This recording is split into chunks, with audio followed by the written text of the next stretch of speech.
बिस्मिल्लाहिर्रहमानिर्रहीम। मैं हूँ इरशाद अहमद सुखेरा। आज हम मैट्रिसेस की मज़ीद एक टाइप्स देखेंगे। Simultaneous linear equations. इन इक्वेशंस को मैट्रिक्स की फॉर्म में कैसे सॉल्व किया जाता है। सबसे पहले सिमल्टेनियस लीनियर इक्वेशंस होती क्या हैं। सिमल्टेनियस लीनियर इक्वेशंस असल में system of linear equation in two variables, दो वेरिएबल्स की लीनियर इक्वेशन का एक सिस्टम है।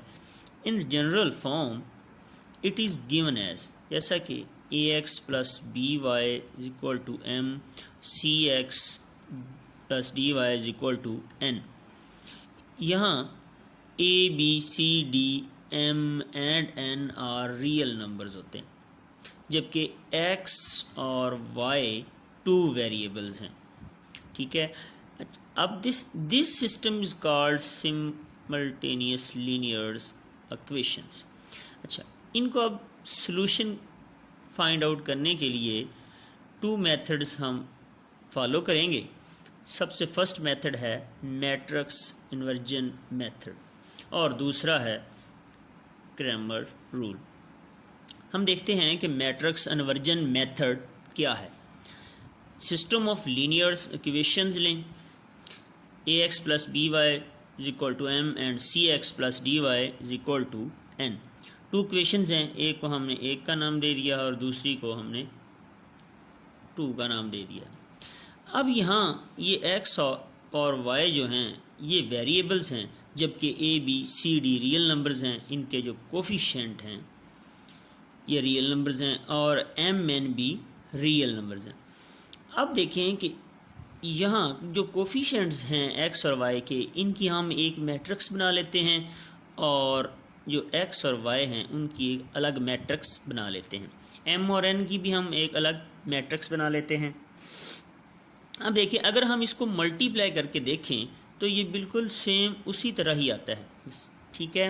मसलन ए एक्स जमा बी वाई, सिमिलर आप मल्टीप्लाई करेंगे तो ये बिल्कुल इसी तरह की टू इक्वेशंस बन जाएंगी। नेक्स्ट, अब हम ए बी सी डी वाली जो एक मैट्रिक्स है इसको हमने नाम दिया है ए का, और एक्स वाई को हमने नाम दिया है कैपिटल एक्स का, और जो एम एन है इसको, इस मैट्रिक्स को हमने नाम दे दिया है बी का।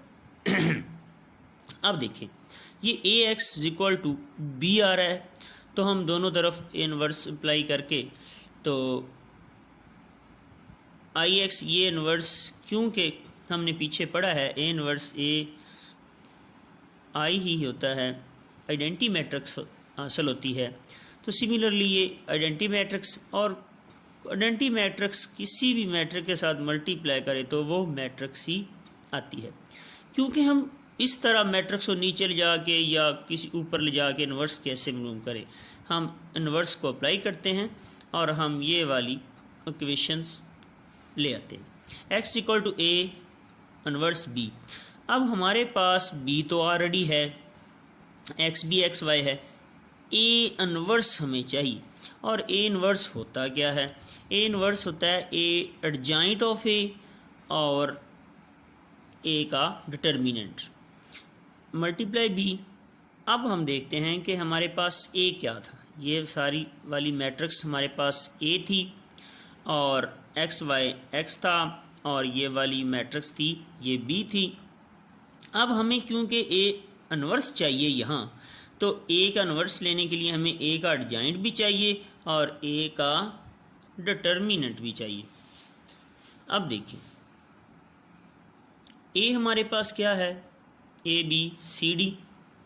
इसका हम जब डिटर्मिनेंट लेते हैं, डिटर्मिनेंट कैसे लेते हैं कि इन दोनों को आपस में मल्टीप्लाई करते हैं और इन दोनों को आपस में मल्टीप्लाई करते हैं।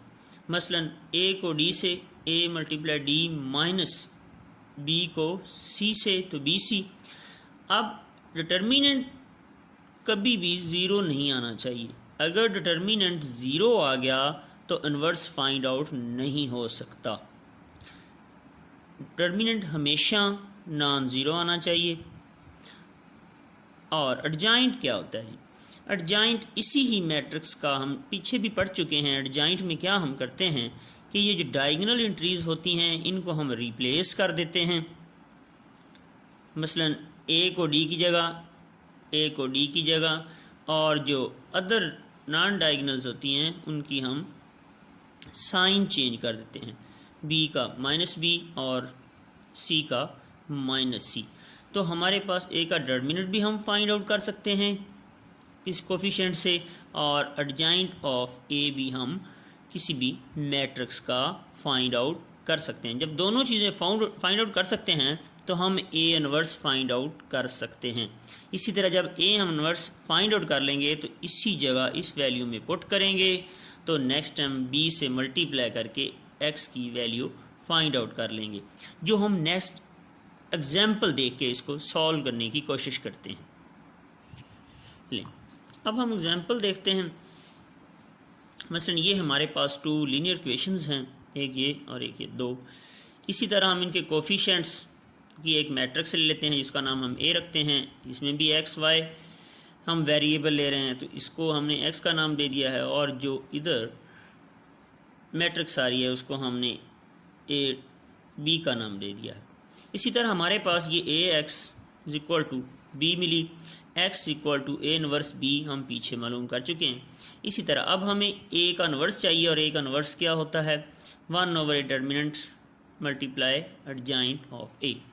अब हमें ए इनवर्स मालूम करने के लिए सबसे पहले क्या चाहिए, ए का डिटरमिनेंट चाहिए। अगर ए का डिटरमिनेंट 0 आ गया तो इसका मतलब है हमें मज़ीद कुछ भी नहीं मिलेगा, ये सोल्यूशन एग्जिस्ट नहीं करेगा। नॉन ज़ीरो आना चाहिए।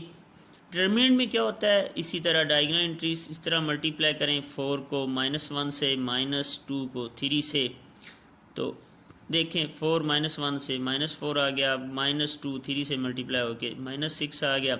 इनको इकट्ठा करें तो ये -10 आ गए। इसका मतलब है ये 0 के इक्वल नहीं है, तो इसका सोल्यूशन एग्जिस्ट करता है दूसरी तरफ। और दूसरी चीज़ हमें चाहिए एडजॉइंट ऑफ ए।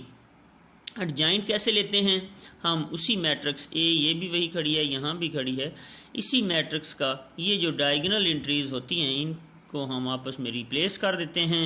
मसलन ये -1 को यहाँ -1 ले जाते हैं और 4 को नीचे, ये -1 और ये देखें 4।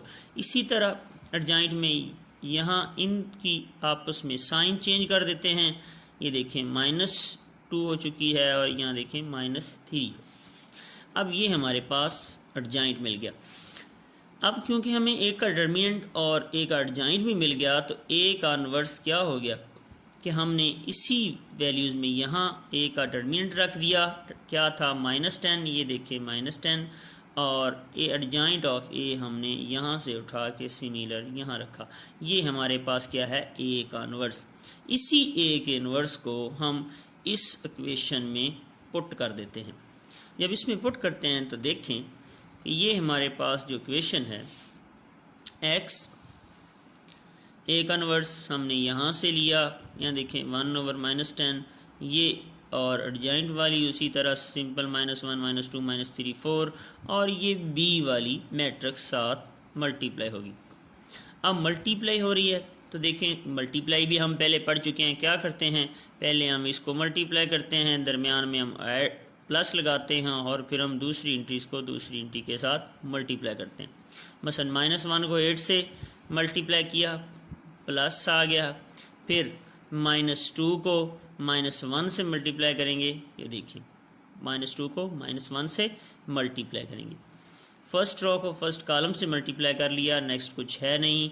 नेक्स्ट अब सेकंड रो को मल्टीप्लाई करेंगे तो देखें -3 को 8 से, -3 को 8 से, प्लस आ जाएगा, फिर 4 को -1 से, 4 को -1 से।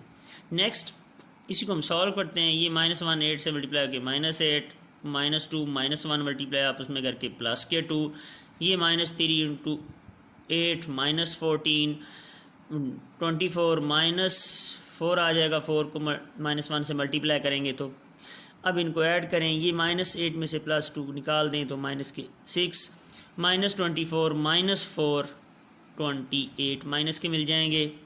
नेक्स्ट देखें तो x क्योंकि x y होता है, मैट्रिक्स होता है, और ये जो अब हमने डिटर्मिनेंट नीचे लिया होता है, ये क्योंकि मल्टीप्लाई कर रहा है तो इसके साथ मल्टीप्लाई करेगा तो ये -6/10 आ जाएगा, और नीचे ये -28/10।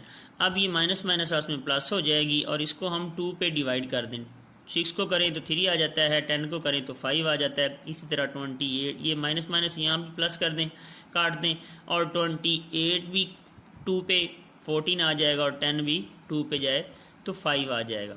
अब हमारे पास क्योंकि ऊपर x के इक्वल आ रहा है 3/5 और y के इक्वल आ रहा है 14/5, तो ये x की वैल्यू हमें मिली 3/5 और y की वैल्यू हमें मिली 14/5। हाँ जी, इस तरह हम किसी भी लीनियर टू लीनियर क्वेश्चंस की सॉल्यूशन हम बाय इन्वर्जन मेथड या इन्वर्स मैट्रिक्स इन्वर्स मेथड से फाइंड आउट कर सकते हैं। अगर आपको